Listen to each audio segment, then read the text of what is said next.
This is a Merrick Studios podcast. Hey, football fans, you could win a once-in-a-lifetime trip to the 2026 Pro Football Hall of Fame enshrinement events, in person, in Canton. How do you kick this off? Grab Snapdragon apples at your local store, then go to snapdragonapple.com for official rules and enter. No purchase necessary. Ends February 28th, 2026. Open to U.S. residents 18 and older. Void where prohibited. This week on Unglossy. So I go get in my car and I feel like I got to run an errand. And I call my mama as I'm backing out my garage. I'm like, Mama, like, you'll never believe this. Like, I just won a Pulitzer. She said, oh, that's great, baby. What's that? From the top. Good. I'm Tom Frank. I'm Mickey Fax. And I'm Jeffrey Sledge. Welcome to Unglossy, decoding brand and culture. I'm Tom Frank, partner and chief creative officer at Merrick Creative. This is Mickey Fax, hip-hop artist and founder and CEO of Pendulum Inc. And that is Jeffrey Sledge, a seasoned music industry veteran who has worked with some of the biggest artists in the business. We're here to explore the moments of vulnerability, pivotal decisions, and creative sparks that fuel the relationship between brand and culture. Get ready for a thought-provoking journey into the heart and soul of branding, the unscripted, unfiltered, and truly unglossy truth. Welcome back, fellas. Welcome back, world. It's been a minute since our last Unglossy recording. Happy New Year. I went and got my guy Tom on my wall. Look at that, man. Nah, yeah. I don't know why you think that's me on your wall. For those who can't see, it's a guy with hair and a mustache. This is you back in the 80s, man. Back in the 80s. You was in the club. I guess so. Yeah. All right, some exciting news. Based on the success of this show in our first season, we're now rolling into season 2, starting today, right? Plus, we have an expanded network of shows here at Merrick Studios. I'm going to run through them real quick. We got mixed and mastered with our very own Jeffrey Sledge, where he dives deep into the journeys, challenges, and triumphs of the people shaping the sound of music yesterday and today. How about that, Jeffrey Sledge? And tomorrow. Yeah. I'm excited about that. We got a bunch of recordings already ready. They're going to be coming out soon. Yeah. I'm excited about that one. I think we're on to something here that's going to be a nice run. A nice run. A lot of good stories coming out. We got Pitch Lab, which I host with a former guest of this show, Classic. That is a brand session with CEOs and founders who are hustling to take their companies to the next level with a little magic at the end. We interview these guys, and then we create a punchy, fun 30-second content piece for them. Very good stuff. Very good stuff. Our first guest was a guy who runs a place called Coffee Black. And sure enough, the first thing out of his mouth was, please say hello to Mickey Fax for me. Oh, man. What's up? So I'm saying hello What's right up, now. Bro? Thank you. Can't get away from you no matter where I go. You popping out here. I'm all right. We got Place Shapers, which is hosted by my colleague and friend, Todd Feidelman, which features candid conversations with the real estate industry's top movers and shapers, visionaries shaping the spaces where people live, work, and connect. All these shows brought to you by Merrick Studios. Merrick Studios. And lastly, we cannot forget about Pendulum Inc., which is about to celebrate its 3rd graduation with an entire week dedicated to hip-hop. Tell us a little bit about that week, starting with our celebrity lecture. Yeah, man, we got my guy Tretch pulling up February 26th. It should be good on Zoom. Make sure you guys get your tickets for that. That's going to be appearing, on our website, penduluminc.com. And then we have our Pendulum Inc. Showcase Open Mic Cypher on March 1st, headlined by myself and Corey Guns, with Pete Rock playing beats, hosted by Sonny Anderson, and DJ'd by DJ Evil D. Should be great. We got some surprise celebrity guests pulling up to rap on the mic with some up-and-coming artists. It should be dope. It's a brand new endeavor I'm trying to put together. And we already halfway sold out pre-sale tickets, so I feel good about that. And last but not least, we got our graduation happening Sunday, March 2nd, private event, but it's very special, commencement speaker. Don't give it away yet. Don't give it away yet. Don't give it away yet. All right. So we got a lot going on here, and we are back with Unglossy. Exactly. We had a very, very cool guest to kick off season 2. Yeah. I really enjoyed this guy a lot. That's my guy Mitch. My man, Money Mitch. Money making Mitch, man. Yep. Pulitzer Prize winner. A Pulitzer Prize winner. Yeah, I mean, we're racking them up here, Tom. We got to get a Grammy Award winner in here. Then we have to get a Tony Award winner in here. And then, we'll get the EGOT, right? I got a plug on a Tony Award winner. Actually, a girl. She's not a girl. She's a grown woman, but a girl I went to college with. She's like really big. I'm gonna reach. So wait a minute, though. We've had a Pulitzer. We've had an Oscar. We've had an NBA championship. Yeah. We had it. Yep. We had an Emmy. An Emmy. Right. The Emmy was the chef, right? Oh no, I thought he was an Oscar. That's an Emmy. Was that an Emmy? Oh, that right? was an. Well, it's the same thing. No, Emmy and an Oscar is two different things. So we've had an Emmy. Marcus won an Emmy. Marcus won an Emmy. Yeah, Marcus won an Emmy. Right. Who won an Oscar? Who won an Oscar? I don't know who won an Oscar. We haven't had an Oscar person yet. All right. So we need an Oscar and a Grammy and a Tony. Now you would think that we can get a Grammy. I gotta start flexing. You gotta flex a little bit, but you've been kind of light. Season 2. I might have to, get a little jiggy on y'all. I might have to get a little. I might have to call Jermaine Dupri. I might have to call Jermaine Dupri for one. Man. You have a lot of phone calls to make. Jermaine Dupri will be fine. That'll be the Grammy one. You know what I mean? All right, let's get a Grammy. Let's get a Grammy. All right, let's dive into our Pulitzer. Yeah, it's good. Right now. Winner. Yeah. This guy was good. Mitchell S. Jackson. Mitch. Smicky. Unglossy is brought to you by Merit Creative. Looking to skyrocket your business's visibility and drive growth? At Merit Creative, we solve your brand and marketing woes. With big ideas, decades of experience, and innovative solutions, we'll draw in your target audience and keep them hooked. Remember, creativity is key to success. Partner with Merit Creative and unlock your brand's potential. Learn more at meritcreative.com. And now, back to the show. Today's guest on Unglossy, fellas, is Mitchell S. Jackson. He's the winner of the 2021 Pulitzer Prize and National Magazine Award in feature writing. His debut novel, The Residue Years, received a Whiting Award and the Ernest J. Gaines Prize for Literacy Excellence. While his essay collection, Survival Math, was named a Best Book of 2019 by 15 publications, his latest book, which we're going to get way into, Fly, the Big Book of Basketball Fashion, hit the USA Today bestseller list and was praised by the New York Times as elevating basketball style to high fashion status. Beyond his writing, Mitchell holds major fellowships and teaches at Arizona State University, while also contributing to the New York Times Magazine and Esquire. We're thrilled to have him here. Welcome, Mitchell. Thank you. Mitch. Mighty Mitch. Yo, I see you got the Tom Brown on the low though. I'm gonna let you cook though. I had to do it for you, man. You know what I'm saying? You know what I'm saying? The first thing me and Mitch do is check out what we're wearing. Okay, all right, I see you nigga. Since we first met, it's been like that. Oh, okay. Yeah, I mean, he looks like an author. He looks like an author. You two don't look like an author. He looks like an author. I definitely don't look like an author at all. You know, I'm an author, by the way. You are an author, Mickey Fax. There we go. Wait, so now you're talking to us from Arizona State. Yeah. You're in the Mountain Time District where we were. That was throwing us all off. Yeah, me too. Now, how long you been teaching out there now? This is my 4th year. Oh, it's been a minute.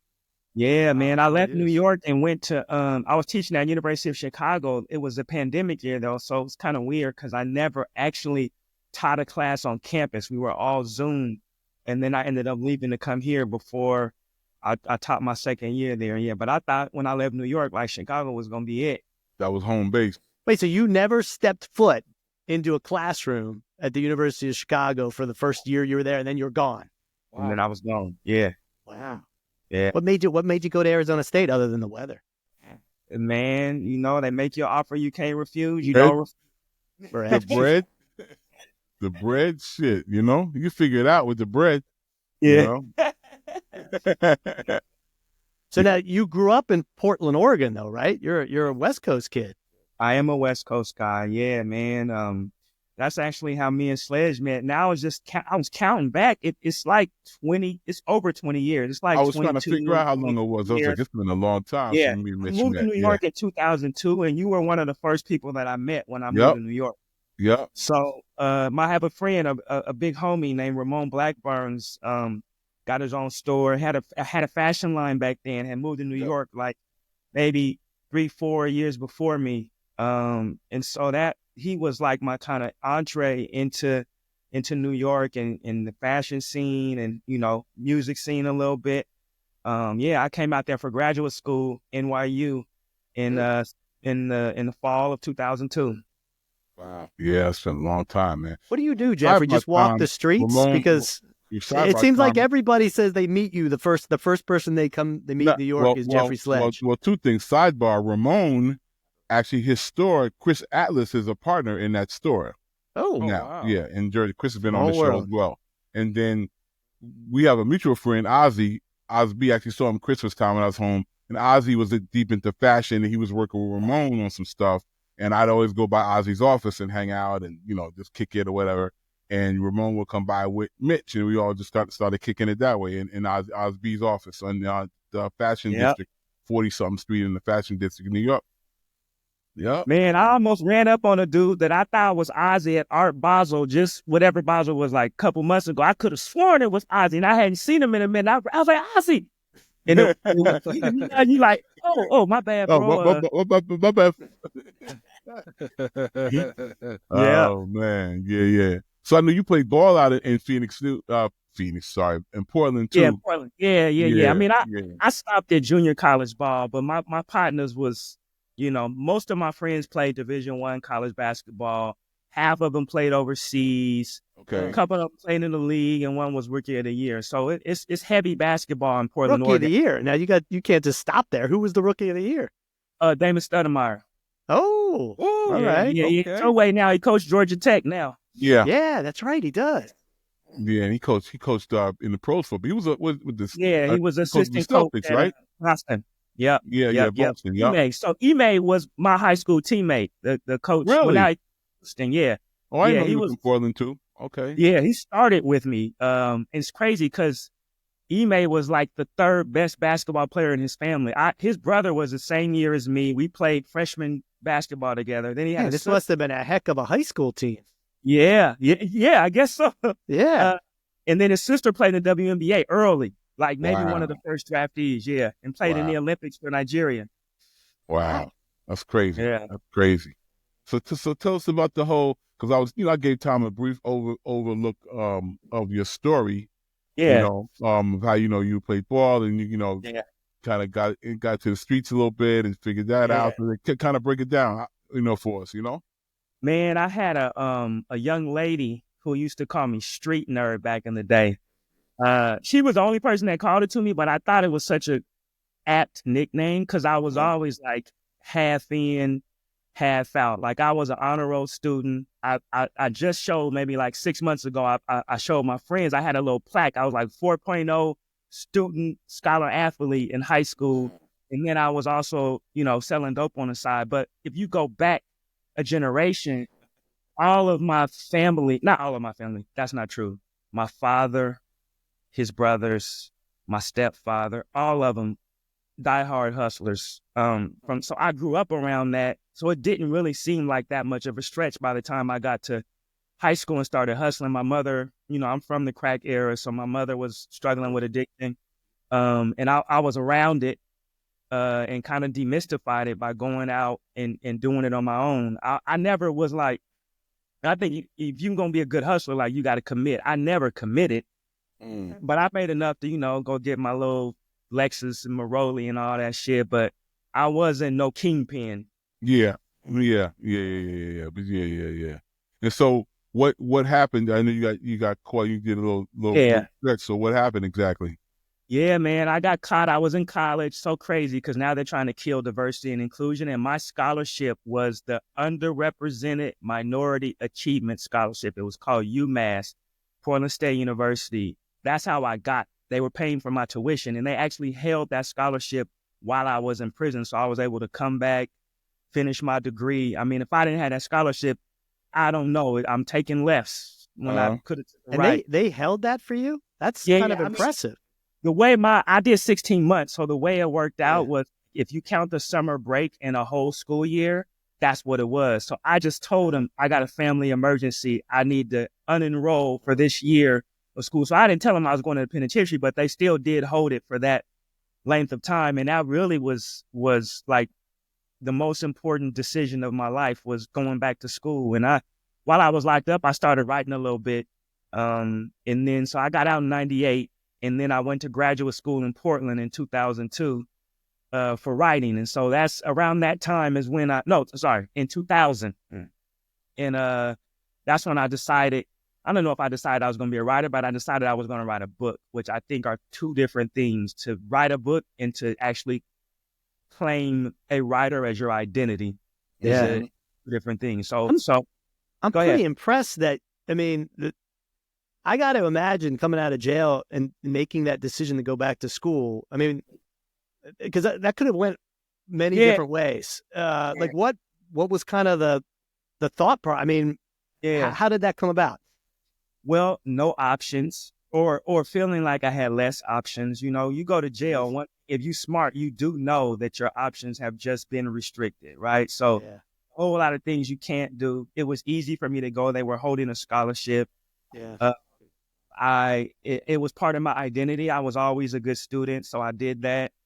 I didn't want to work. There was that too.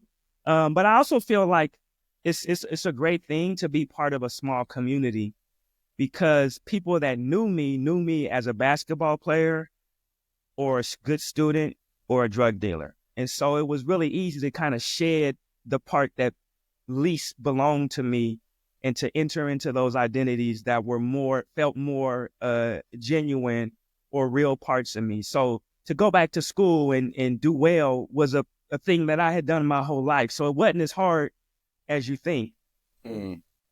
So when you went, were people supportive, or was some cats kind of like hating on you, like kind of like, oh man, you know, how was that? What was that? What was that? You know, I was joking with, I had a big homie, this dude named LG. So I knew him from the streets, but he came maybe like I was like, I don't know, 9-10 months into my sentence. And I was in a dorm, and he, like on transport day with everybody coming in, they roll up shit, and I was sitting by the door playing dominoes with somebody, and he didn't know I was down. So he come in and he got his bedroll and everything, and he's like, Mitchell, like, what are you doing here? I said, time, nigga, same as you is. Come on and sit down and play dominoes. And I him 150 to zip that day. And when I tell you, 30 years later, I still be like, LG, that time I beat you 150 to zip. Well, I tell that story because the shock on his face when he saw me was like, you don't belong here. Yeah. And that I kept that with me. Like, I don't belong. Like, it's a dude that don't belong in prison that'll go to prison and be like, well, I'm here now. Like, let me go ahead and handle my business. I was not that dude. Like, I was going to survive it, but I wasn't like, I'm of it. Yeah, you was always looking out the front door. Yeah, exactly. Yeah. And you did survive it. Like, I can't even imagine. I mean, I can't imagine. I don't know if I would survive 18 months or 18 minutes. Well, you would if they gave it to you. No You ain't got no choice. You can't do it till you get it. Yeah. Then you got to figure it out. Yeah. You know? So how far did you dive into writing when you were there? I mean, I assume writing could easily pass a lot of time. I didn't really dive in it until I was getting close to going home. So two things. One, I just kind of passed time for most of the time. So I was playing a lot of dominoes. I play pool. We had weights, but somebody at another prison hit a dude in the head with a weight, and they took the weights from him. So we couldn't. All the Oregon prisons got weights taken. So I was like on calisthenics and stuff. And then when I knew I was getting close to going home, I was like, oh, I need to prepare my brain for going back to school and being a student. Like, I haven't been like intellectually engaged. I didn't use that kind of language, but I'm like, I need to get my mind ready for that. So that's when I started reading. We had like a little bookshelf, and I started reading. And then the other thing was, a lot of guys, you know, you start telling your story in prison. Man, if somebody wrote my story down, it'll be a this and that. So I was like, I had that same kind of mentality, except that I actually did start writing my story down.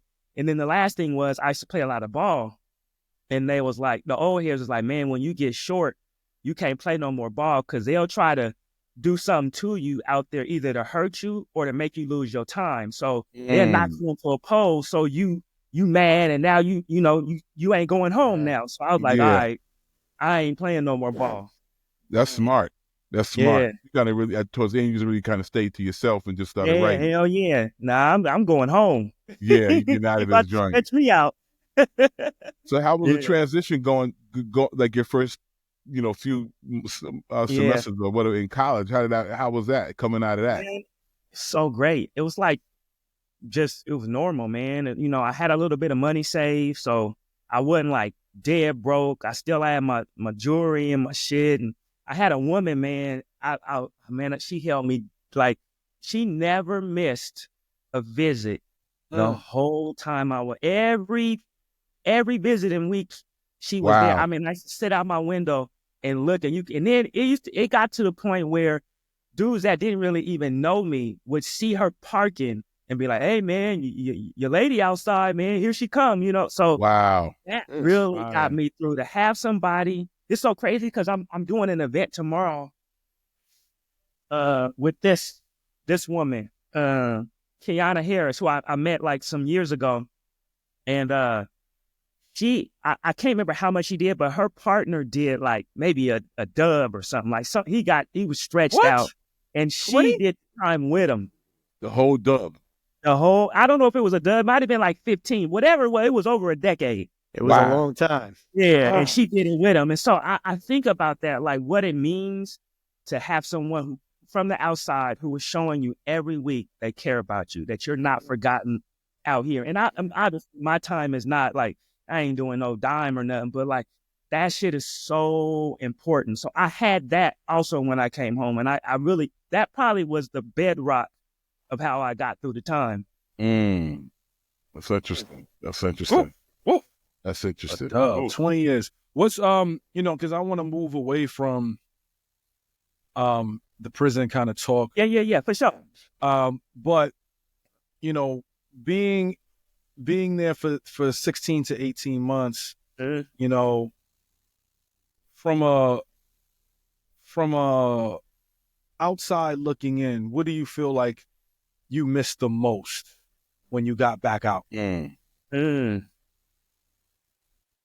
I don't think I miss that much. I mean, you miss it while you gone. Like you miss, I mean, I used to listen to the radio and imagine what the club was doing on Saturday night. Or there's pictures, like I've had the same friend since I was freshman in high school, and so there's pictures that they'll reshare, and it'll be from the time when and I'm like, damn, it'll remind me, I was gone. I wasn't at that thing that y'all talking about that was so, and they're resharing shit 30 years later. So obviously it was meaningful to them. So there are those moments. But I think to kind of even segue us into the present, one thing that prison did for me was it let me know I can handle any adversity. Oh, yeah. And there's nothing more dehumanizing than bend over, cough, and spread them when you in prison. Like there ain't nothing more humiliating, dehumanizing. And I think if you can get past that and maintain a sense of also compassion and empathy and humanity and get on the other side of that, like when you experience something in the world, you like, man, whatever. I remember my homeboy came home. We were best friends when we were young, and I think he did 16.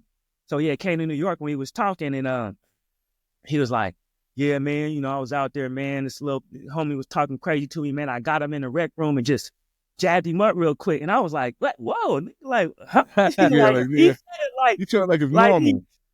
Yeah. Yeah. He sounded like he went to... And I was like, this my dog from first grade on. And he said that shit like he kissed the dude on the cheek or something. He like, yeah, I got real good, and kept it going. And I was like, oh, we're different now.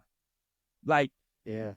I don't know if I could just talk about it like ain't nothing happening, Right. So I think it shows you things about yourself, right? So when I'm in the university and I'm experiencing, say, some kind of adversity with my dean or with a colleague or something, like in my mind, I go back to like, well, let's compare these two things, man. Like Yeah. one is freedom and humanity and humility and your manhood. And the other thing is about whether or not you want to show up at this meeting. I'll take whether or not I want to show up at this meeting every time. Every day of the week. Yeah. So how long did it take you to write the first novel? Because it Very was first one. something else before Residue, right? Was it? Yeah. I did Residue Years. Oversoul. Oversoul, But yeah. Oversoul was really kind of after even though it came out before, I was working on Residue. Residue, I say, is a book it's the book that I decided to write. So it was the pages that I brought home from prison. Then it was my first MFA, so my first graduate thesis. Then it was my second graduate thesis.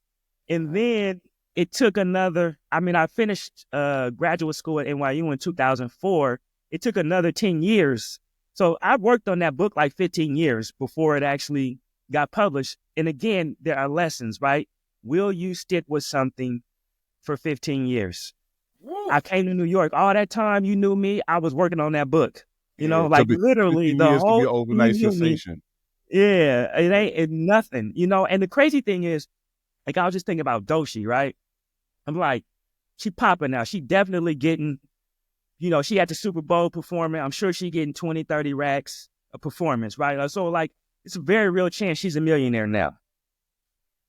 I won damn near every award you can win when that book came out. I was not anywhere near a millionaire, right? So even the success that you experience as a writer, there's really no equal to it because it takes the same or more amount of time, right? 15 years. They gave me $17,500 as a book advance for that book.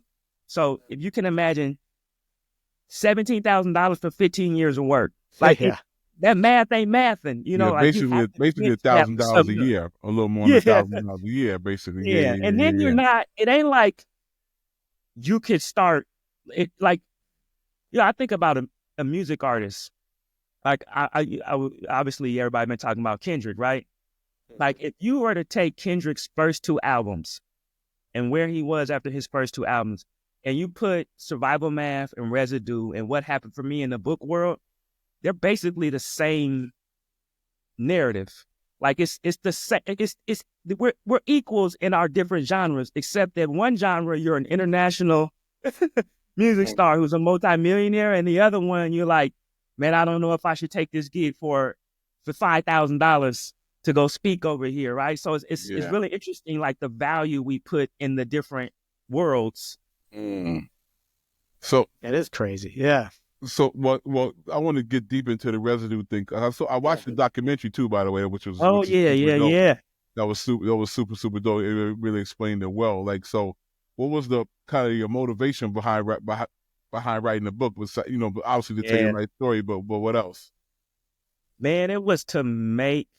Okay, there was two things. One, it was to show that I could transform my experience into art. So I really early on, it was like a fork. It was like, I can write a hood book. That's when, remember they used to sell the hood books on 125th and, I hand to hand. I could be that. Yeah. Or I could get on in my mind, the Toni Morrison path, right? Like you can get on the acclaim and you might win a Pulitzer someday and so that's a different path. Like you got to really study. You may or may not crack. You may or may not sell some books. And so I decided that I was going to be on that path, which meant I really had to be able to change, to transform the experience into something that's artful. So there's a lot of like sentence making and stuff that Mickey is really talking about in the school, right? Like how do you, I wouldn't call it like a triple entendre or anything, but like I'm learning it down to that level of nuance in the Residue Years. And then there's the experience. So there's the kind of making sense of it.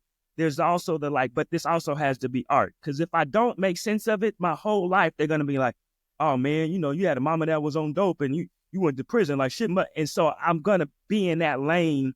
And then that becomes, for me, my currency. Yeah. And I didn't want that to be my currency for the next 20 years. I wanted you to say, man, this guy's a real artist. And he happens to have this experience that informed these first 2 or 3 books or whatever. But, you know, I mean, if I'm writing about NBA basketball and they say that's artful, that ain't got shit to do with my mama being on dope. Not at really. all. Not at all. Yeah. Not at all. Yeah. I felt really fortunate that Residue was like how I made sense of my personal experience. Survival Math was how I made sense of my community and the history that shaped Black people in Oregon. So to me, those 2 things were like, okay, I said what I needed to say about this, and now where are we going after that? And we'll be right back. Master the art of lyricism with Pendulum Mink, the first school for rap. Learn elite techniques through immersive lessons, real-world exercises, and guidance from hip-hop icons. This is where MCs sharpen their skills and glow boldly on the mic. Ready to level up? Visit pendulummink.com and start your journey today. And now, back to the show. Might be skipping forward a little bit, but like, where were you? Like, how did it happen when you received the Pulitzer? The Pulitzer. Yeah, how does that happen? Do you just get a letter in the mail or somebody show up at your house? So the crazy thing about that was pandemic year. I was living in Chicago, so it was sheltering. And that year, because of the pandemic, they had moved the National Magazine Awards and the Pulitzer. No, they moved the National Magazine Award. So it was actually the day before the Pulitzer. So the ceremony was virtual for the National Magazine Award. It was like this, and I'm on there with all the Runner's World people and the big Hearst executives. And they announced, the winners, Mitchell Jackson and Ahmaud Arbery. I'm like, oh shit, like this is crazy. And I remember I got off of after we had got off the call, I got an email from the head of publicity for Hearst. And he said, Mitchell, I just want you to know that this is our Oscar. Because I didn't have any really perspective of the magazine award. So I'm like, oh shit, like this is crazy. Now this is, say, 7 or 8 p.m. Chicago time that this is an evening ceremony. So the next morning or the next afternoon in New York, they're doing the Pulitzers. I knew they were doing it, and there are maybe 2 or 3 people that have won both. So I'm like, there's a remote possibility that this could happen, but I do not want to stress myself out. So right before I know that the ceremony is happening, I'm like, let's take a nap. So I lay down, and then I get a call from my homeboy who went to NYU with me. He had won a Pulitzer in poetry maybe like 4 years prior. He never called me. So I pick up. I'm like, what's up, man? He said, man, congratulations. I said, man, congratulations about what? He said, man, you just won a Pulitzer. You don't know? I said, get the fuck out of here. He like, nah, man, you go check. So I go online and the Pulitzers do it. It was on Twitter. That's how I found out. Wow. I'm looking on Twitter and I'm like, man, this can't be true. This can't, like, maybe they lying. And so it took a lot of verifying for me to believe it. But yeah, I got the call. His name is Tyemba Jess. I don't know what year he won a Pulitzer, maybe 2015. He was the one that called me and said, man, congratulations. I will never forget that.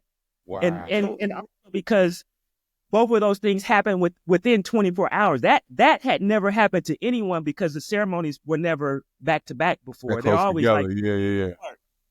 So you had no idea you were going to win, but I mean, you thought maybe you had an outside chance, but you really didn't think necessarily you were going to get either one. Yeah, well, I knew I was the National Magazine Awards, they announced finalists. Actually, tomorrow they announced the finalists for this year. So you're a finalist and you're going to the ceremony. With the Pulitzer, you have no idea. They announce finalists and winners same day. They're not giving you no email or nothing. It's just you find out when the world find out. Wow. Do you get anything? Do you get a certificate, statue? What do you get? Yeah. Oh, I want to see the statue. You got one? Here we go. Let's see it. Man, we've had an Academy Award. We've had an Academy Award on here, right? Yep.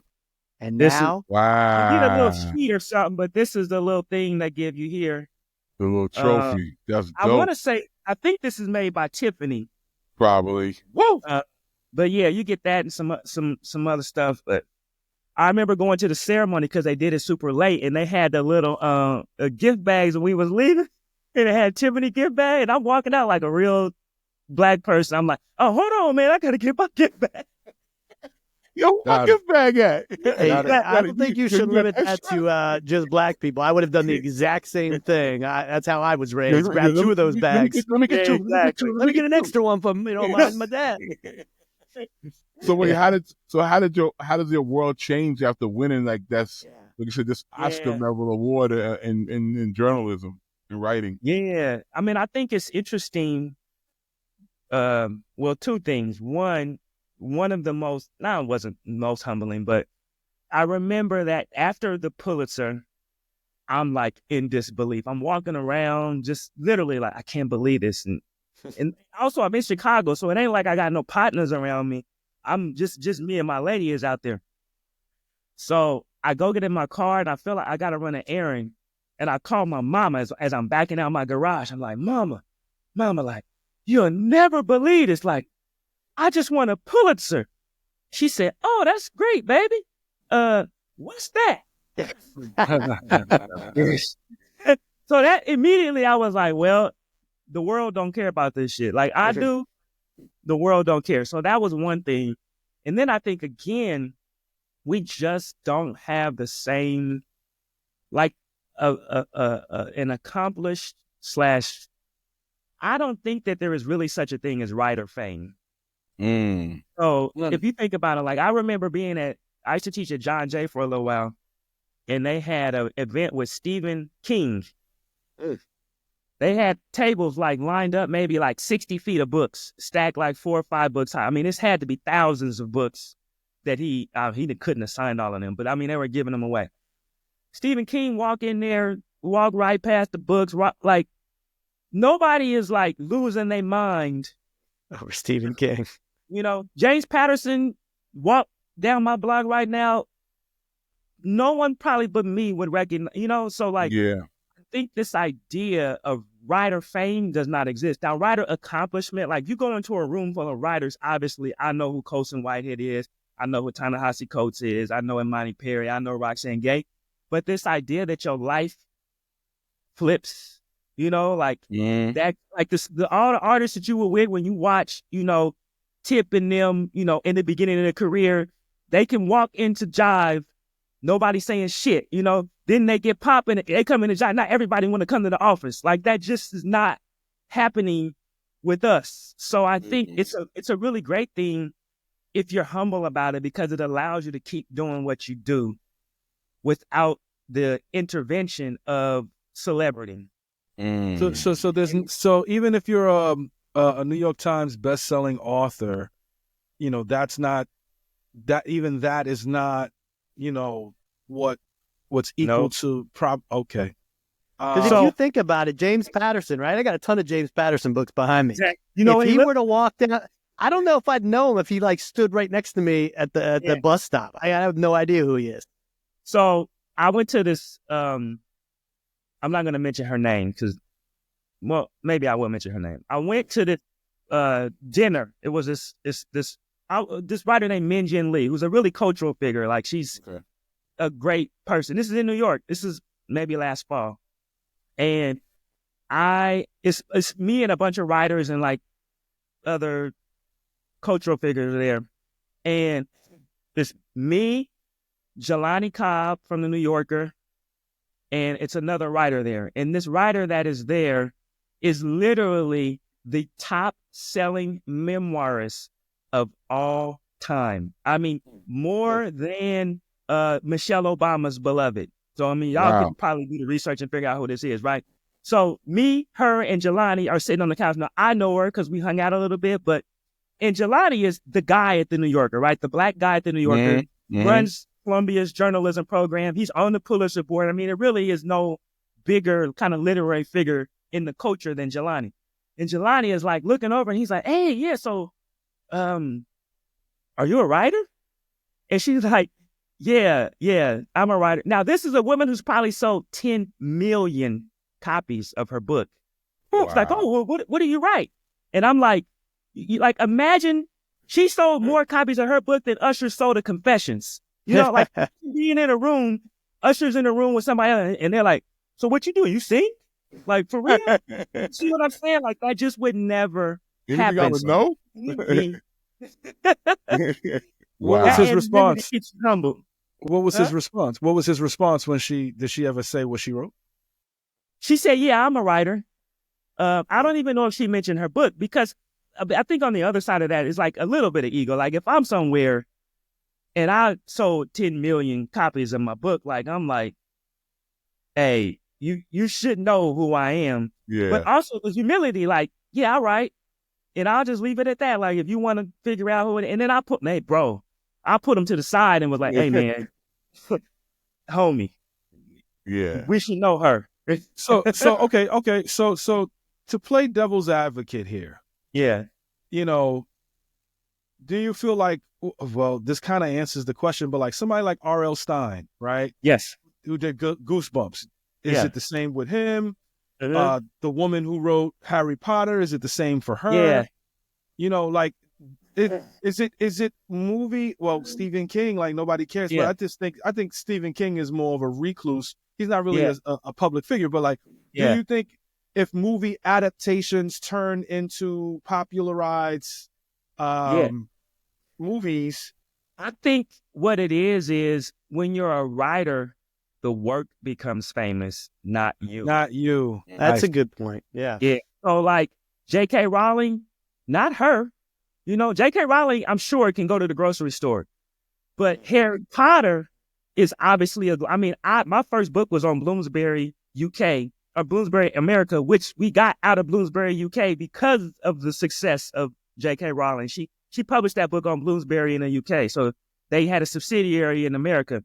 So yeah, you say her name, everybody know her name. Just like you say Stephen King, just like you say, like they know the name, but that's not fame.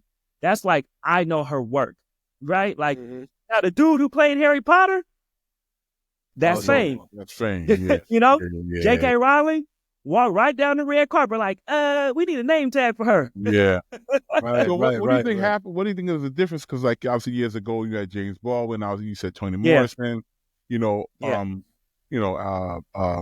my man who wrote The Children, David. Blank on his name now. But you had some writers that were like very well known. Yeah. Was maybe because they were on the talk show circuit, or maybe it was just. I think it's the one we are in the era of. Well, okay, I'll say for James Baldwin. So James Baldwin has the benefit of being around when the Black public intellectual is just coming into being, right? So if you think about before James Baldwin, we really only have W.E.B. Du Bois that people around the world know as a public intellectual, and that's not even Langston. Not even Langston. Nah, not as a public intellectual. Langston as an artist, but even him, he's before Baldwin. Like Baldwin is civil rights era. He's 50s into 60s. I mean, he's early 60s into 80s, right? He dies in, I think, 80 something. Yeah, but early 80s, he died. But the public intellectual is how Baldwin, like those debates with Norman Mailer, and you know, like he is a figure because that we care about that. Like it's hard. Well, now we got anti-intellectualism, right? So we don't care about public intellectuals in the same way that we did in the 1960s. But and so I think that it's harder to get that attention. Also, Baldwin is writing in an era where it's only 10 of them. You know, like how many of Baldwin's contemporaries can you name? Can't. Yeah. Right? So it's a smaller pool.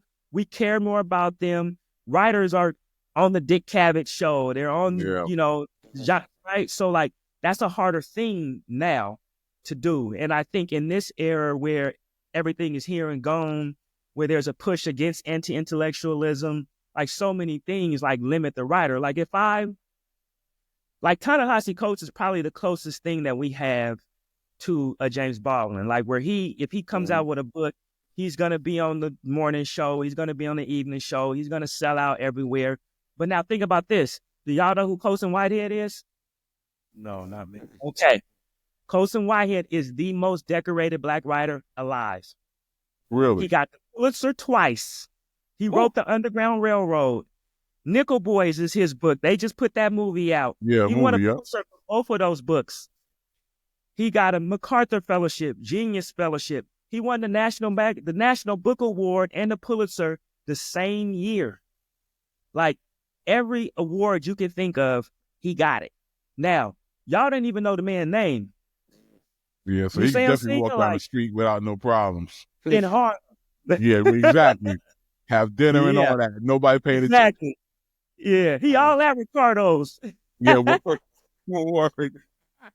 word. No, gotta wait for his table. Definitely gotta Packoff's wait. getting the table before him. Absolutely.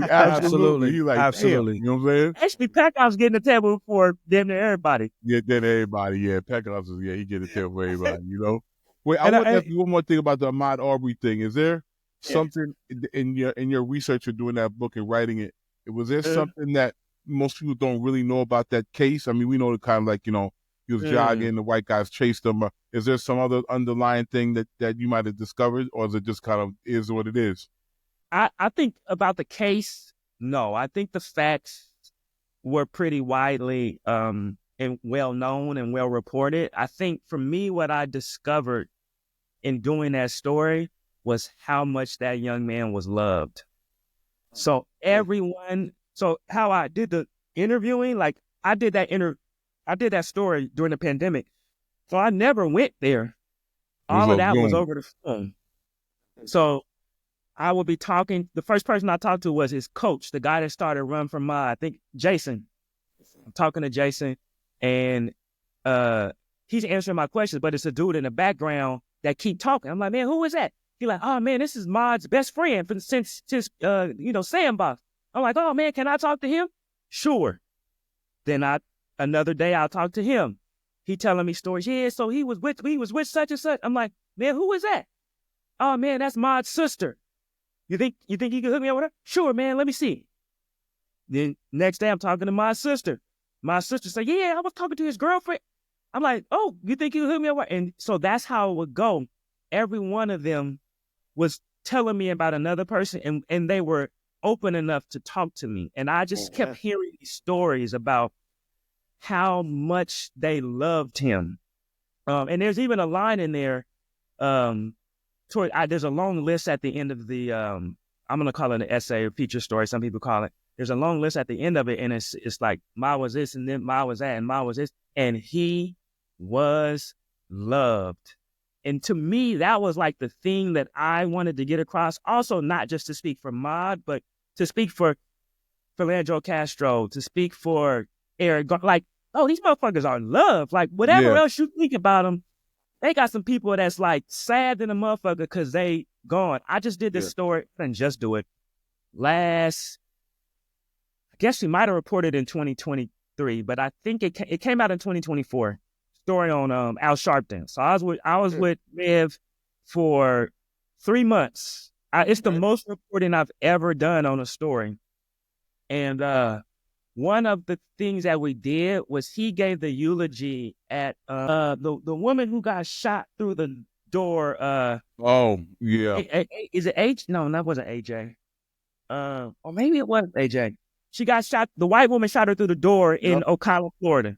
Yeah, that woman just got convicted, actually. Yeah, she just got convicted, right.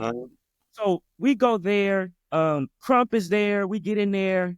And Crump is like, hey, man, the family want to meet you. So then we go back into the holding area. I mean, this is like literally, we get into the church and 5 minutes later, not even 5 minutes, Crump is like, hey, man, they want to meet you. So Sharpton is like, all right, cool. So we go in the back where just that woman's family and friends are. And her mother walks over to Sharpton. As soon as she meets him, she just lays her head on his shoulder. Like she knew this man her whole life. Wow. And I was just thinking, like, all these people in this room loved that young woman. Like, that's it, that, you know what I'm saying? Like, it's really like average shit. But when you reported on it, you're like, oh, it's sensational. They got killed like this. And ain't that shit sad? Yes, it is sad. And then the other part of it is there's 50 people in here that could tell you a story about what she did and didn't do and the day she did this and that. And that really, like, that connected me to the Arbery piece because I didn't go to Ahmad's funeral. You know, I did take his mama with me to the Pulitzer ceremony though. Wanda Wow. Oh, Yeah. wow. That's cool. You know, went to the yeah. And I was like, man, ain't no way I could go accept this shit and not honor Yeah. this man in some way. Yeah. I was so thankful, man. We had a good time. Wow. Wow. Wow. Wow. So you go from this stuff, which is Yeah, to basketball. to basketball. Like, we got to talk about your latest book. How do you make that jump? It's Let not me- even a not to cut you off, but like Yeah. knowing Mitch, like for me, that makes Yeah. perfect sense. But Yeah, again, okay. I know him. You know what I'm saying? But I'm like, Yeah. yeah, of course he would do that. You know what I'm saying? But, but Yeah, for yeah. sure, you know. Yes, Sledge was one of my main customers, man. I had that Adidas plug. I come through Jai, make a couple $100. Did he tell y'all about this? No. No, I didn't no. actually. I didn't. Oh, my bad. No, go ahead. Okay. Go ahead. Jive is Well, now gone. you It's got to all tell good. it. Yeah. The statute of limitations has run out. Okay, so y'all know I told you I was a hustler in my younger years, and I kept the spirit of hustling, and I had a plug at Adidas when I was in graduate school, and I would get like shipments of Adidas, and then I would go. It started off, I started going to the barbershop, but then I started going to the label, so I would go see Sledge at Jai, so I would just come with a duffel bag or something like, man, I'm here. And Sledge would call everybody down and they come get their Adidas. And then I would go to Def Wow. Jam and see Lenny S. And I would go to wherever Pecos was and go see them. I remember one time Lenny told me to come to Baseline. So I go in there and I'm in the hallway in Baseline, and it's Kaiser. These are the people that I remember. It's Kaiser, Hove, Lenny. Those are only people that I can remember seeing. And they shooting dice in the hallway. And Hove look up and he like Lenny, who is Lenny? and Lenny like, oh no, this Mitch, he cool, man. He got the Adidas. He said, you got this nigga in here selling hot merchandise? And I didn't realize at the time they was recording the Black Album. Oh wow. That was Black Album time. Yeah. Wow. So that was like my move around in the and at the same time I was working for a magazine, so I would also be interviewing. Like I wrote, did I do you Sledge? Did you I do don't Slow? remember. Possibly. I don't remember. Yeah, so I used to write a lot of stories. So I know I profiled Peck, I know I profiled Lenny, a lot of So people. you would get in there with all the Adidas stuff, and then you would interview them. That was smart. Not I wouldn't go in there during that time and do it, but I'm saying No, those all right. relationships began Yeah. with me having Adidas. Yeah. Also because Ebro was my boy too. So we would end up, I would be at the shit sometime with Dante and Ebro. So that was my music phase, I guess. Yes. But so I've always had a love for fashion. My very first piece I ever published, 2001, December, was called Almost Famous. And it was about 3 of my homeboys who almost made it to the league, but didn't. So that was my very first piece. My very first column for Esquire was about basketball. And the Esquire, my editor at Esquire is the guy who brought the Fly book to me as an idea. It was his idea for me to do it. So I've always written about sports. I've always been interested in fashion and really written about fashion too. So it did make sense if you knew me beyond Survival Math and Residue Years. Yeah. No, is it out? It's not out yet. Is it out yet? Which one? The fashion book. Yeah. Definitely. Okay. Yeah. We on a different run, man. Best thing that happened to me, not best, 2 exciting things that happened to me. Right after the week that Fly came out, I got an email from Adam Silver. Oh, wow. Adam Silver was like, I'm going to tell you what he said now, because the shit is, statute of limitations is gone. Let me see. Where did it go? Adam Silver. There we go. Dear Mitchell, I read Scoop Jackson's review of your book and immediately ordered a copy on Amazon. I loved it. We're sending copies of your book to all of our teams and partners, and I have no doubt that they'll enjoy reading it and reflecting on NBA players' influence on fashion and culture over these many decades. I can't wait for the start of the new season on and off the court. Regards, Adam. Wow. So for me, I was like, I mean, shit, if the commissioner of the league, commissioner of the NBA, yeah, like it, I did whatever I was supposed to do, I did it. And then later, my homeboy, strangely, one of my big homies, I didn't know this, was cool with Dr. J. And if you look at the book, Dr. J is all through the second era. Like, that was fly. He might be one of the fly, definitely one of the flyest dudes ever in the league. Mm-hmm. And he gave Dr. J the book, and they took a picture and he sent it to me, and I was like, "That's it. Yeah, I don't give a fuck. That's cool. You You got to blow that thing up and have it on the wall." Yeah. Okay. So give us the rundown, the summary of this book. So this is I'm gaining that it's fashion throughout the eras of the NBA. So it is really, to me, a cultural tableau. So it's me trying to define the eras of NBA fashion, which I didn't think that I could do without talking about the cultural, political, financial forces that created every era. So it's like from the inception of the league, or really right before that, what was happening? What were the players wearing? Why? What's the next era? Civil rights era. What are they wearing? Why? What's the next era? 1970s or so. What are they wearing? Why? What's the next era? Jordan's era. Next era, Iverson. So it's like trying to figure out, like, what are the watershed moments? Like, where is the fashion taking a turn? What is happening around that time? What images represent that turn? And then me trying to suss why it's happening. So they're really essays on different eras. I mean, they're chapters, but to me, it's essay. And y'all know the root word of essay is to try or to attempt. So they're really an attempt at me trying to make sense of different eras of fashion and what brought them into being. Interesting. So let me ask you this then, because I'm curious about this. At what point, so we were talking about NBA fashion, right? But to me, there was a moment when we never really thought of, I think, sports fashion until all of a sudden now, on every show that you ever watch, before an NBA game, before an NFL game, all of a sudden the visual that you see is that guy walking in. When did that happen and why? How did we switch to all of a sudden that became a thing that was very important? Well, I think we're talking about what birthed the tunnel. The tunnel.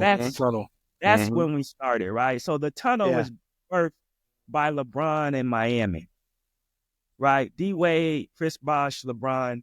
That's when we start. I mean, they used to kind of show it like you see Magic walking down the tunnel, but like to actually focus on the players coming in and the players recognizing that now the focus is on me and what I'm wearing. That is the era of the big three in Miami and also the big three in OKC. So that's Westbrook, James Harden, and I mean, we'll put KD on there, but he ain't really the fashion dude. But that is a big it was really Russ and James. Harden. Yeah, Russ and James. But it wasn't even really James kind of in OKC. Not seeing, right. Yeah. So Russ is really good. Yeah, it was really Russ. And then it got the James in Houston, yeah. I think it's also at the moment, and to your point, Thomas, it's like the league and the businesses started seeing that they could monetize it. So those, like when you start seeing people walk by, step and repeats, right? Like I remember seeing an old picture where Houston had like a whole step and repeat for them to come down the tunnel. I'm like, and it was Toyota. So I'm like, wow. oh, okay, they getting bread. They realize they can get bread now. So to me, that's a part of it, right? Like I did when the book came out. It was the first year that they had the NBA play-in tournament, and they did it in Vegas. And that was the first year they had the tunnel. So like I walked down the tunnel with them, and they had the trophy, the play-in tournament trophy in the middle of the tunnel, and I was like, oh, this is a real, like they figured out how to monetize it. Yeah. It was interesting, but I think because also it's like I'm like, okay, once corporate America is on it, it ain't all that cool no more. So like, where you go now? Yeah. It was interesting because it came from a backlash from Stern Stern, that's what I was about Yeah, to ask. yeah. But Oh, yeah, just, definitely. That played everybody used to in it. just Yeah, go with the big tees and the big yeah, jeans and the braids and the ice. And then Stern yeah. was like mandated you had to wear this a sport jacket, I think, or something. And then Yeah, more yeah. No, from that. it was that. It was Iverson coupled with Malice in the Palace. Remember they got in that big fight, Indiana, Detroit. So yeah, it was like, oh no, y'all could very easily have us like you gonna fuck up the money, right? They're gonna be like, oh these. Now think about it. Also though, hip hop is already maligned. Like we talking about late '80s with Hov with the big white tees and what I'm saying, Nelly coming out with the white, even though Nelly Cash wasn't Money. hard, like Cash Money, so like everything in hip hop, I mean, y'all know this better than me, is like trending towards. I had an interview earlier than this, and I was telling the woman, I was like, in the civil rights era, we were leaning into respectability politics, right? Like if you look at the way we dress, like slim suits, white shirts, right? Like in the hip era, people was like, fuck your respectability politics. Like, we gonna dress how we gonna dress, because y'all gonna say whatever you gonna say anyway. If we got on a suit, y'all still gonna call us a thug, so we might as well just do it how we feel. And also, it's the era where hip-hop started making real money, like not rich, but like wealth.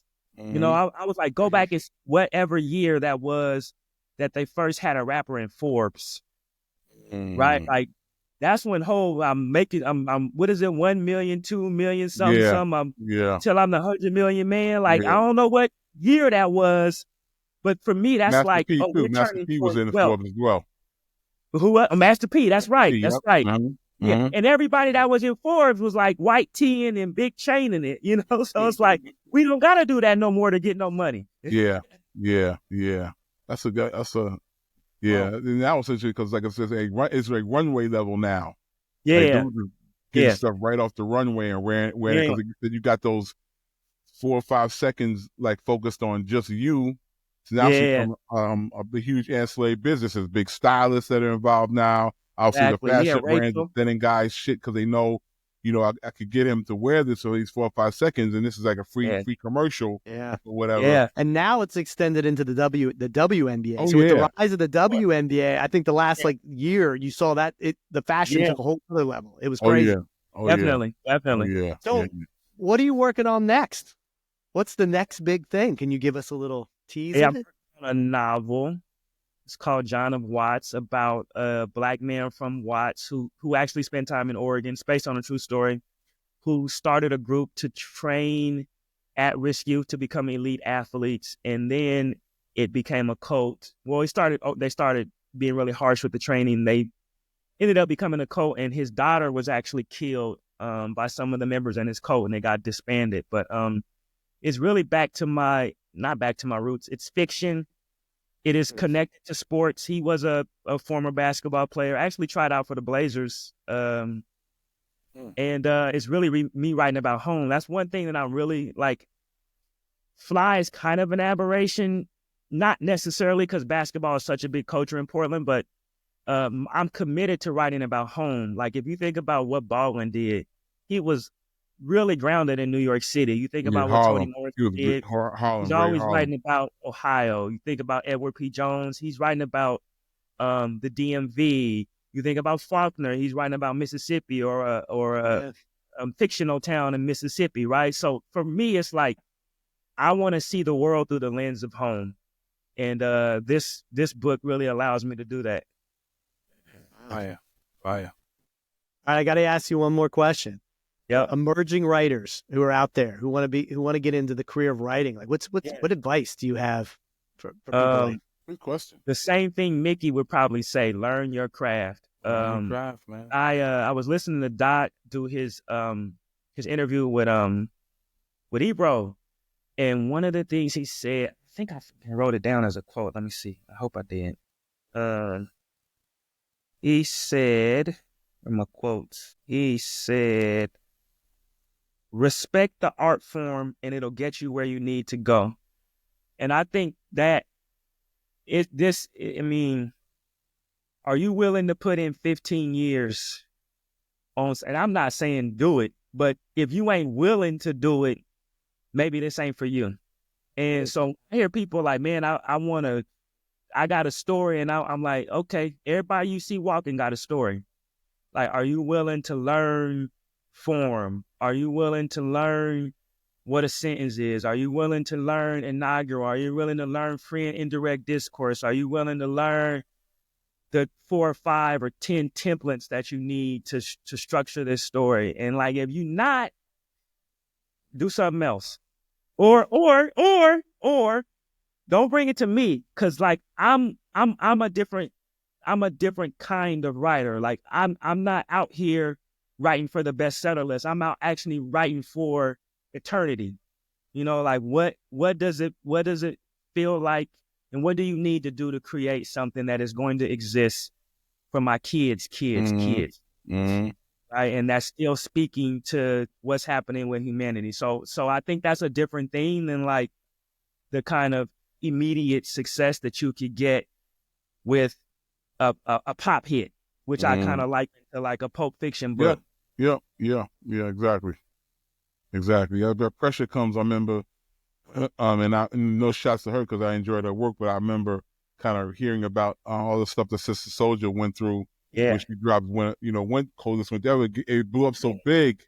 I don't know if she was prepared for it to that level. Because, everybody could option it and, make movies. And, it kind of took a toll on her because it was such a big book, Pause. And she was pioneering in that sense, because she was the first one to push through. Like, she really did. I mean, we wouldn't have had them tables on 125th. No. Without Sister Soldier. Yeah, definitely. Everybody read Coldest Winter ever. Like, everybody read that book. What was the one that came after her? She's still around. Terry Woods. Remember her? Wow. From Philly. Yeah. Terry Woods. Wow, I forgot about her. Yeah. She got a couple joints made in the films too. Wow. That's right. Terry Woods. Yeah. Wow. Dang. Yep. That was the whole thing. So what classes do you teach at Arizona State? Let's bring it back to where we started. Man, well, the beauty of teaching now is I teach one class a semester. Oh. That's so right easy. now, teaching fiction writing workshop. Yeah. Man, listen, man, workshop. In New York, I used to teach sometimes up to 9 classes at 3 or 4. Before I was a full-time faculty at NYU, I would be teaching at Medgar Evers, John Jay, NYU, and College of New Rochelle. The Sledge used to see me coming out of College of New Rochelle up there in the Studio Museum. And that's running around, deep in Brooklyn. Y'all know where Medgar Evers is. Then running all the way back up to Harlem, then running down to NYU, then going to 57th Street. I was doing that shit for like 7-10 years, moving around like that. That's why I had to have them Adidas. There you go. See, now you got writer's fame. Right, exactly. One class at Arizona State. The Pulitzer Prize got you down to one class now. You good. Yeah. There we go. Fill it out. There you go. You chilling, man. That was a master class in writing right there. It was. It was. Wow. Yeah. Well, Mitchell, thank you, man. I could sit here and listen to you talk all day long, and I got to go get this book now. Fly. Yeah, man, check it out. Let me know what y'all think, man. Absolutely. Same effort into that. Like I was thinking, like, Mickey, I remember hearing you, like, Sledge brought me on, like, I don't know, 20 years ago, to 18, something like that. And just like, you can hear when somebody care about the language. Like, forget the rapping, like when somebody actually cares about language and the art form. And for me, that's across everything. Like, it's in Fly, it's in any column you read of mine. There's a column that I did on Kanye. It was some crazy shit he did like 2 or 3 years ago. And that doesn't help us narrow it down right there. Right. Hold on. I want y'all to hear this because I want you to know what I mean. Let me see. Kanye Esquire Mitchell. There we go. Yeah, okay. Yeah, the title of the essay is, you are a racist by proxy. I should have republished this shit. He doing the same shit right now. Yeah, doing it again. Yeah. This is the opening. Yeah. You're a trolling provocateur par excellence. Yeah. You're a free thinker and iconoclast even. Yeah. You've released hella great music over the years. tsunami, many a fashion wave. Yeah, yeah, yeah, yay. Kudos to the activist bent of Bush don't care about black people. Yeah, yeah, yeah, yay. Big facts, Beyonce should have won. Yeah, yeah, yeah, yay. Points for the benevolence of the Donda Academy. Yeah, yeah. You reached that Billy round with the big homie. Yeah, yeah. We should consider the mania of your mental health struggles. Yeah, yeah. The trauma of a near-death crash. Yes, oh yes. Deep compassion for the eternal hurt of losing your mother. That's how that starts. And if I were to break that down, like in my mind, y'all remember that song, it's Burna Boy's first hit. Yeah, yeah, yeah, yeah, yeah, yeah. Oh, yeah, yeah, yeah, yeah, yeah, yeah, yeah. You Okay, know yeah. that shit got big because people thought it was a Kanye song and they were searching it in Apple Music for I didn't Kanye. know that. I didn't know That's that. how I got picked. So that chorus was in my head when I was doing the yeah, yeah, yeah, yay. So for me, like, that's a column. That I didn't have to do that for a column, but for me, it's like if you're not willing to put that kind of work in on a column, then don't do it. Or don't come talking to me about writing. Talk to somebody else who ain't gonna do that. Yeah, gonna give you the basics. Yeah. Yeah, I mean, Mitchell, honestly, man, we need an article on Pendulum Inc. Yeah. And it should be about they care about the language. I mean, I don't see That's a great point. Yeah, because I gotta send you one because we really care about the language. Yeah. Send me. I'll text you. I got you. You better get him a book, Mickey. I'm gonna get him a book. You know I'm gonna get him. He will. I'll make sure you get a book if he doesn't make sure you get a book. Yeah. But yeah, all man, right. I enjoy hanging out with y'all, man. I respect y'all brothers, man. You Yeah. know, like you my day one NY. You basically my day two. Shit. You know what I'm saying? Yeah. Half my life I didn't know you. Well, yeah, for real. It's been a that's long crazy. time. Yeah. I'm glad we did this. I'm not gonna come out to Arizona to check you out, but next time you come, Yeah, come with me, man. Arizona. All right, I'll give it a shot for you. Sledge in Arizona. Restaurants. Okay. We got the weather. We got Yeah, a little weather. bit of shopping if you want to do the boutique shit. Yeah. And know. just come out. Right?